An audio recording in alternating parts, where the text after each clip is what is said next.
Aku pamadyaning Pandhawa Satra Madukara aku Janaka. Sapa? Aku Janaka. Wah, nek ngono kowe sing tak goleki, Raden.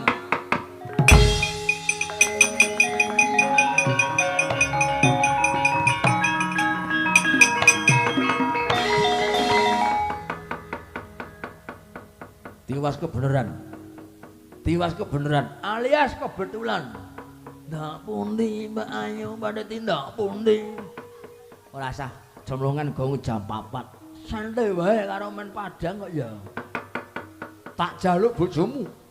Bathari Dresanala tak aturke Koko Prabu Dewasrani Maju kelakon pecah sirahmu. Sama Pratandha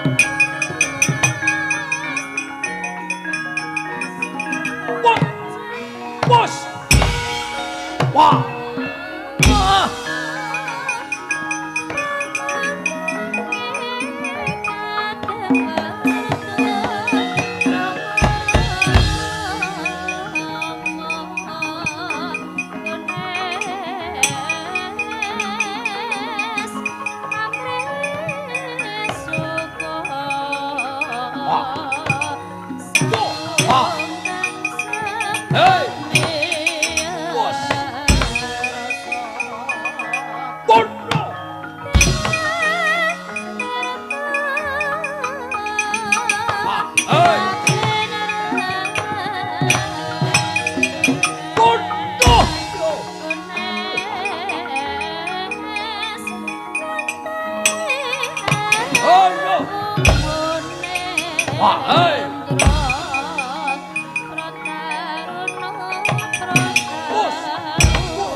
Ayo, maju Raden. Ono. Hei, ayo. Wah.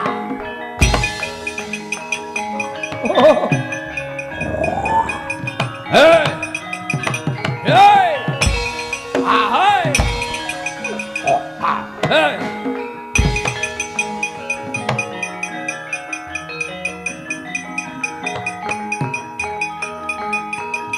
Bos.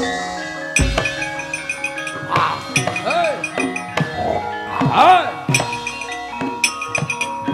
Ah, hey. Bos.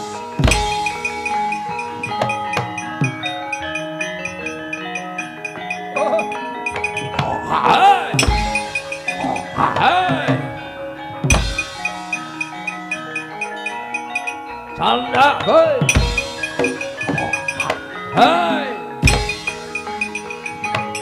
Hei.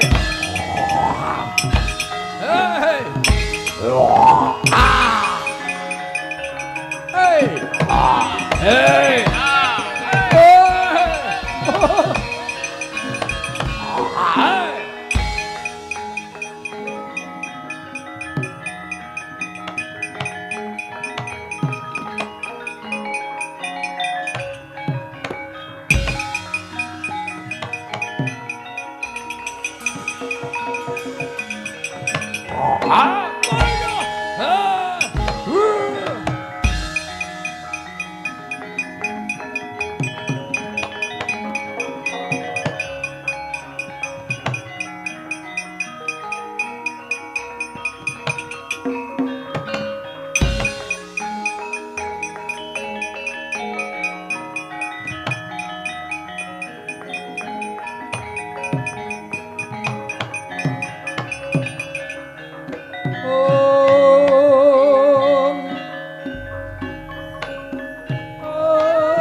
Kenthonging paluapindhu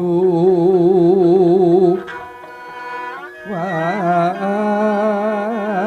siting kakung karagan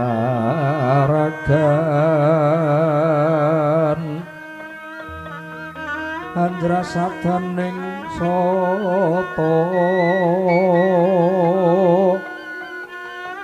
kekaluru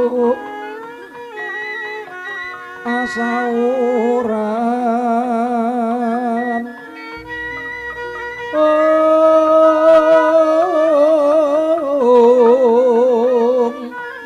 samono panmeh rahino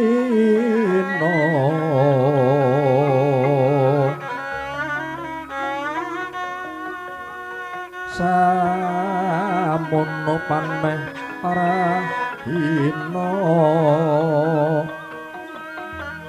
Lernetraning sari rapuh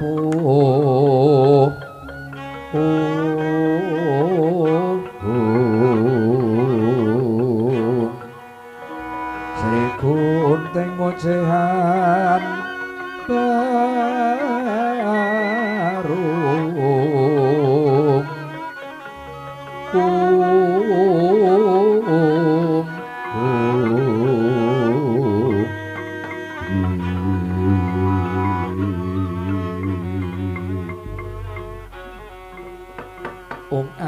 dadi sangayu palungguhan ulun.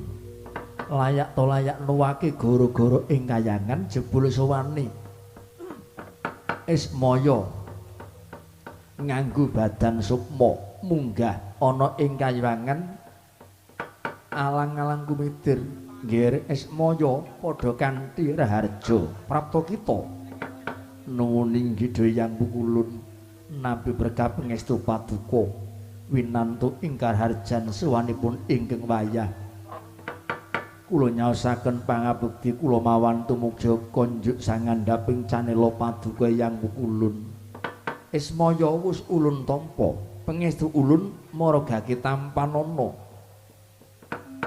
sanget anggen kula mundi paring pangestu paduka mugi dadosaken cahya nur cahya Hyang Wukulun ana wigati apa nggih Ismaya jeneng kita nggembul badan wadak wadake Ismaya wujute Semar Badranaya digembul mula jeneng kita munggah ana ing kayangan wujute badan sukma mokal lamun Tabaya ana wigati ingkang siningit kang mangkono nggih matura wale-wale menapa Hyang Wukulun kejawi kula nyaosaken pangabekti mugi konjuk paduka Hyang Wukulun. Iya. Kula badhe nderek miterang menapa ing sakmangke jagat mboten dangu malih badhe kukut jagat ingkang gumelar menika wau Hyang Wukulun. Lho kok pitakone Ismaya kaya mangkono perkarane apa? Pangraos kula bilih ing Madyapada kebegan sanget manungsa ingkang watakipun murka ngumbar dhateng hawa nafsunipun piyambak kathah para nalindra ingkang lirwa ing sesanggemanipun para brahmana pendhita kiai lan para santri agami suci amung kinarya kekudung nang yektosipun namung badhe milik dhateng asanes mboten namung menika Hyang Wukulun pagebluk rinten lan dalu kasandang dening sedaya para titah tanem tuwuh mboten saged ngrembaka toya samudra mbludak ngelem wonten daratan angin lesus nrajang padesan nyapu tanem tuwuh bumi sami bengkah sitinipun sami jemblong duh Wukulun menawi estu jagat mboten dangu malih menika badhe kakelun jagat menika badhe lebur tanpa dadi kula namung sumangga kersa paduka Hyang Wukulun ewa semanten menawi jagat menika dereng wancinipun ginulung kula nyuwun pengadilan kula nyuwun adil Wukulun cakraning rat gunawekasaning kang hangloro bawaning kang sinong wati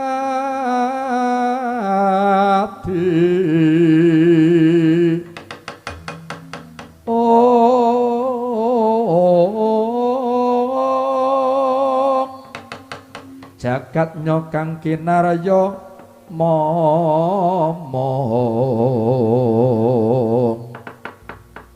eka tunggal wataknya kang gumingsir hemba-hembaning kanywangan sawela kringging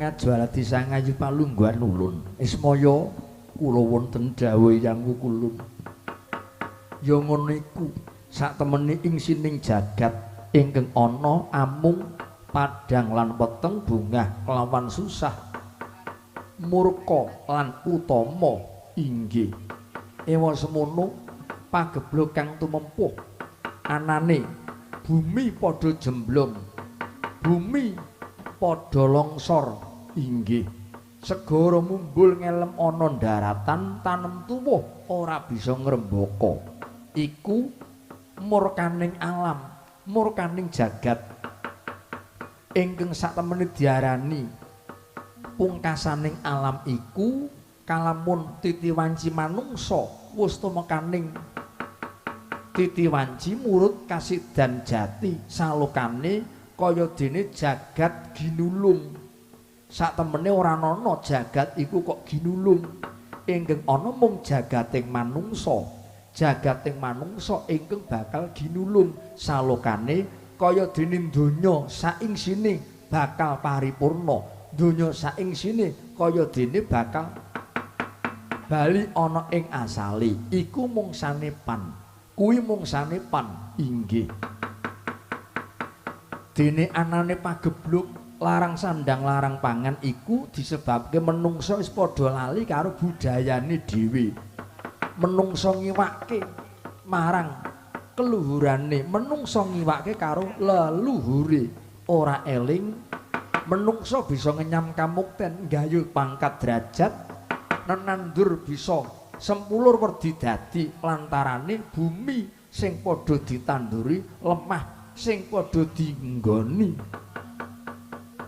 nganti padha lali merga bumi wis gawe mulyane menungsa nganti tumindak ing titah ngawu gawar ngawur tumindake menungsa ngawu gawar ngawur inggih ngeduk lemah ngeduk bumi sak karepe dhewe ora eling sak temene bumi langit geni gunung segara iku titipan kanggo anak putu besok layan bumi kok dikedhuk sak karepe dhewe inggih kayu sak prangkul-prangkul gedene padha ditegori kayu watu sak peluk orang peluk dimilik besok anak putu arep kumanan apa kayu sing gedhe wis ditegori kayu jati kayu galih kayu sono keling inggih gelem muktine ning ora gelem rekasane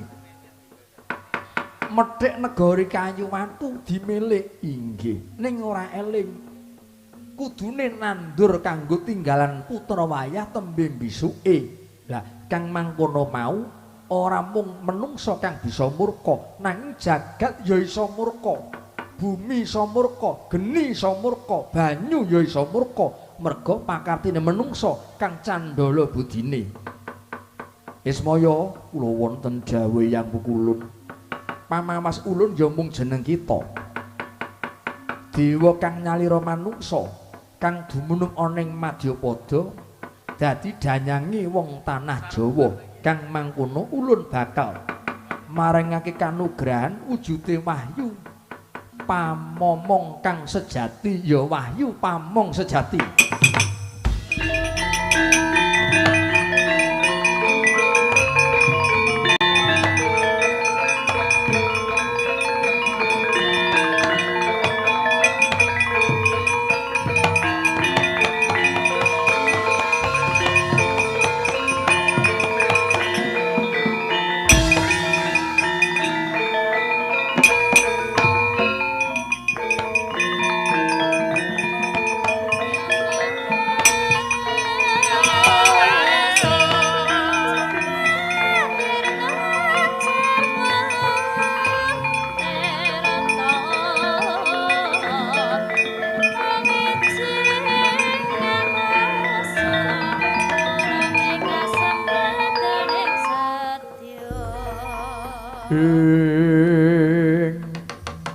kang kadi sutama Gusti sasongko kasongan surya prabanyosu mungsung kaswa raras urming sari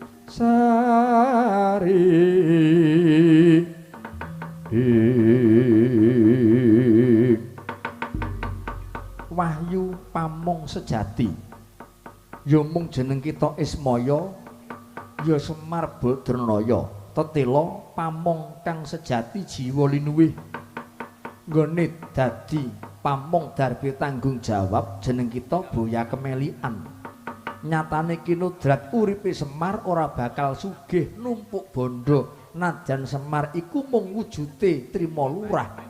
Pangkate mung trima lurah, lurah ana desa. Nanging jujur lan luhur.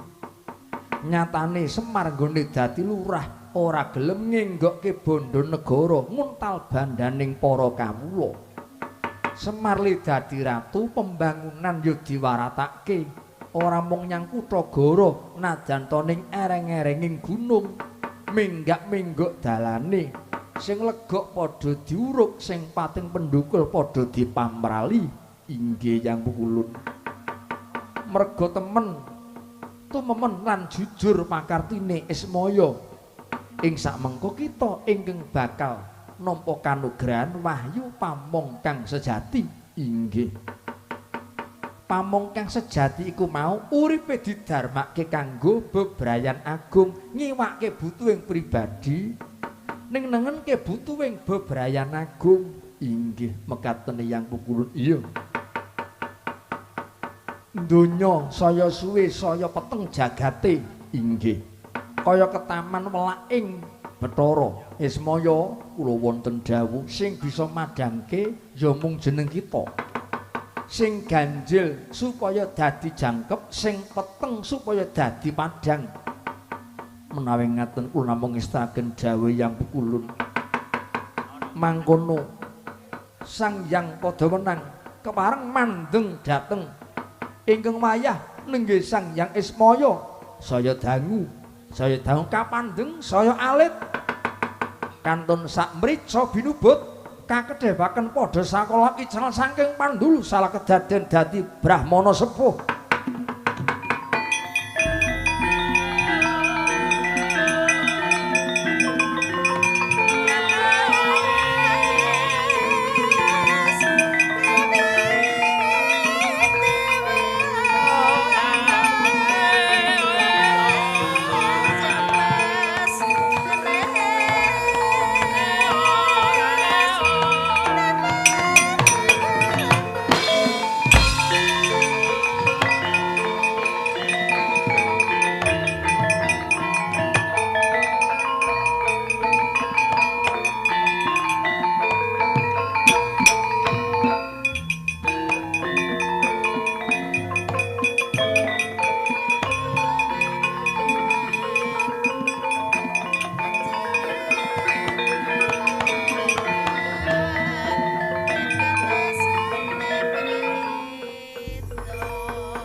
nyata pandhita kang wis limpat wedharing ilmu kang sanyata sinamun samuning samudana